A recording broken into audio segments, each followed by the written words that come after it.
Hello everyone, last video dysmenorrhea பத்தி பார்த்தோம். இந்த வீடியோல amenorrhea பத்தி பார்க்கலாம். amenorrhea என்ன? amenorrhea menstruation absent நார்மல் ஏஜ்ல பீரியட்ஸ் வரணும் பட் வரலனா அது amenorrhea சொல்றோம். இதோட டைப்ஸ்லாம் primary and secondary. Primary amenorrhea என்ன? பிரைமரி amenorrhea 15 to 16 ஏஜ் வரைக்கும் பீரியட் ஸ்டார்ட் ஆகலனா அது பிரைமரி amenorrhea சொல்றோம்.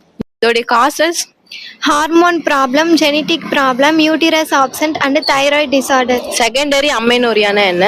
ஆல்ரெடி பீரியட்ஸ் 3 months இல்ல அதுக்கு மேல ஸ்டாப் ஆயிடுச்சுன்னா அதை செகண்டரி amenorrhea சொல்றோம். Causes PCOS, stress, weight loss, weight gain and prolactin increase. இதுக்கு டயக்னோசிஸ்லாம் என்னென்ன? CBC, thyroid hormone test, FSH, LH and prolactin ultrasound scan. amenorrhea serious sign ஆகலாம். ஸோ பீரியட் வரலனா இக்னோர் பண்ணக்கூடாது. ப்ராப்பர் டெஸ்ட் பண்ணணும், கரெக்டான ட்ரீட்மெண்ட் எடுக்கணும். amenorrhea சீரியஸ் சைன் ஆகலாம். ஸோ பீரியட் வரலனா இக்னோர் பண்ணக்கூடாது. ப்ராப்பர் டெஸ்ட் பண்ணணும், கரெக்டான ட்ரீட்மெண்ட் எடுக்கணும்.